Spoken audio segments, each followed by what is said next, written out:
Banana cheesecake. It's a perfect dessert for all of, hopefully, the summer parties you're going to be having. You know, 4th of July is not that far out. We've got to kind of plan ahead a little bit. Right. This one is one that's even really best made the day before. Ooh, and wonderful. Let all those flavors kind of incorporate. So that makes it so nice. You can do it up, throw it in the fridge, just add your toppings at the last minute if there's something that you want. So it's a layered dessert, but we're actually going to start with our banana kind of cheesecake filling first. And it's not really a traditional cheesecake filling, but it does have a cream cheese base. So it's going to give you that nice texture. Delicious. Wonderful. Yeah. So we're just going to make a little bit of noise here. We're going to whip this up, get it really nice and creamy.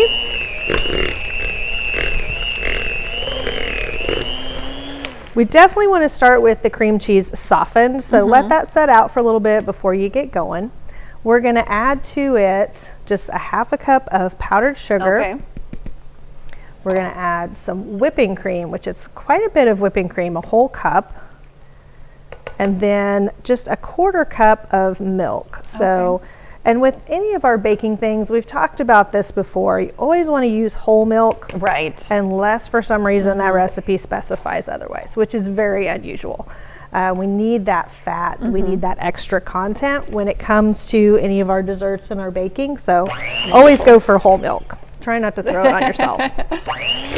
Come on, pal. There we go. Down, down boy. We're gonna just try not to throw this all over the studio, but get that cream together. It's gonna look a little bit like a cottage cheese mixture to start with. Yeah. That's on purpose. We'll get there. We want to get all of that cream cheese really smooth in there. And then our last ingredient that of course is going to give it a really yummy banana flavor is going to be a package of banana instant pudding. So it's banana cream is typically what you can find in the store. You want to make sure that you do get the instant, not the cook and serve. Right. Okay. And we're just going to dump that whole package right in there. And this will start to thicken that up pretty quickly. So if you still want to stick with your mixer, you can. If you let it sit for just a minute, that will start to become very easy to finish by hand with just a spatula. So it just kind of depends on how smooth you really want it to end up. But when we come back, we're going to talk about the rest of our layers. We're going to start our assembly process. And then last thing, we'll add some really yummy toppings on there to set it off. Sounds wonderful, and it smells amazing already. All right, stick around. We'll be right back. Well, Lori has been showing us her recipe for a no-bake banana cheesecake, perfect for summertime. Now we've made the filling. What's left? Now we're just going to start to layer all of these flavors together. And as I said, we started with a cream cheese base. So it does kind of give you those cheesecake vibes, but it's really just more of a really soft, summery, fluffy banana no-bake pudding. Wonderful. So easy.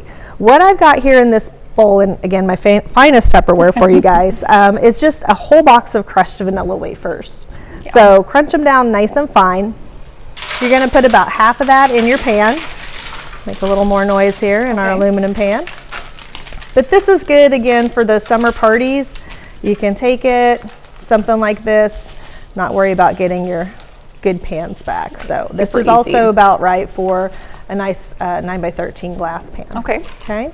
We're just going to put a nice layer in there. This isn't going to create a real solid crust, so we don't need to bake that. We don't need to add anything else to it. And then we're going to add about half of our cheesecake mixture. And depending on how precise you are with that, I try. Some days I succeed, some days I don't. So we're just going to kind of layer that on there in pieces. We're going to come back with that spatula and kind of spread it out a little bit, because to that we're going to add some fresh banana. So if you'll take this out to the edge of your pan to sort of give you something to stick to, it's okay if this starts to mix together, because again, we're not really making a crust. We don't need to think about this as the layered part of it.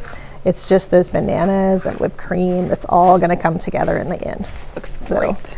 I'm going to make a little bit of a mess to start, but once you get it hooked up, spread that to the edge. There we go.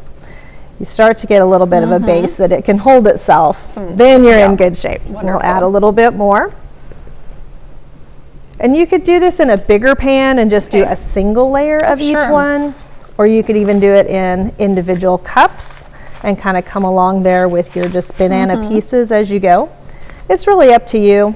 It'd be kind of fun for an outdoor party to do those single cups so that you didn't have quite the mess of all the dishes and a single serving. Yeah, easy. Yeah. So we just want to get that pretty well across our pan. Doesn't really matter if it's in every little corner because it's going to kind of smooth and incorporate as Wonderful. we go. Now we're going to take some slices of fresh banana. And my OCD will not allow me to just dump these on there. I'm sorry. We have to make them look good. You're going to take 2 to 3 bananas depending on the size of them, and we're going to layer those on there. Next, we're going to come back. We're going to put the rest of our cheesecake mixture on there, and then we're going to put some topping. We just want whipped cream on top with some yummy extra flavors that'll tie all of that banana yumminess together.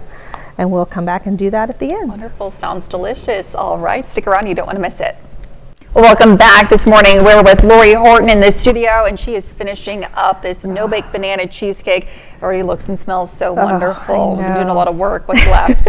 All that's left is just the topping, and this is really as much or as little as you want to do. Okay. We added that entire mixture of our banana pudding cheesecake mixture there, and so now I'm just going to add in some Cool Whip because, of course, everything is better with a little bit of Cool Whip on it, right? You can even do a couple of tubs of this, use the extra creamy if you want, whatever you like. It's really completely up to your preference.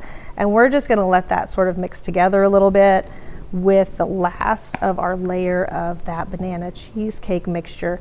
We use 3 whole bananas to slice up in there. I didn't have exceptionally large bananas today, so you may not need 3. Okay. You may need 4. It depends on the day and your store, course. right? So we're just going to make sure that we kind of get all of this incorporated out to the edges. And then what goes better with banana than a little bit of caramel? Ooh, right? Sounds delicious. So I have to save that Tupperware for the next time I come in and see you guys. We're going to add a little bit of caramel topping. Okay. Little bit, a lot, quite a bit, go crazy. Yes, need the whole bottle. You may need the whole bottle. You could even add at the last minute some more fresh banana slices on the top. Oh, delicious, yeah. But you've got a pretty good layer of that in there, and then with that banana pudding in our cheesecake mixture, that's plenty, generally speaking. But if you're really a banana lover, go for it. And then, of course, with bananas, we love to have walnuts.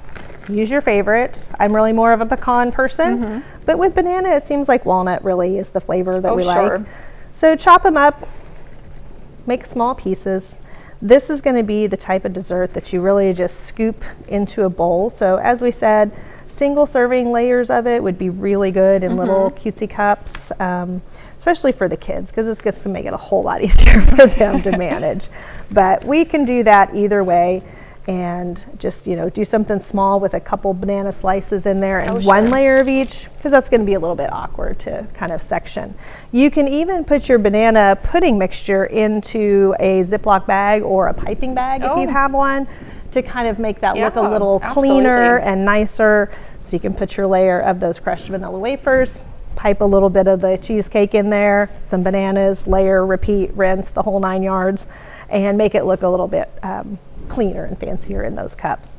But this will want to set in the fridge for a few hours before you serve it. As I said, you really want those flavors to meld together. Let that pudding soak into the cream cheese. Let all of that Cool Whip flavors really incorporate, and it's just going to be that much better overnight. So delicious. Very pretty too. So it is a good one. It'll be a standout for your next barbecue or outdoor cookout. You can even mix it with strawberry instead. Use a vanilla pudding. Get crazy with it. Kind of incorporate your favorites in there. It's flexible. Wonderful. Well, Lori, as always, thanks so much for being with us this morning. Stick around. We'll be right back.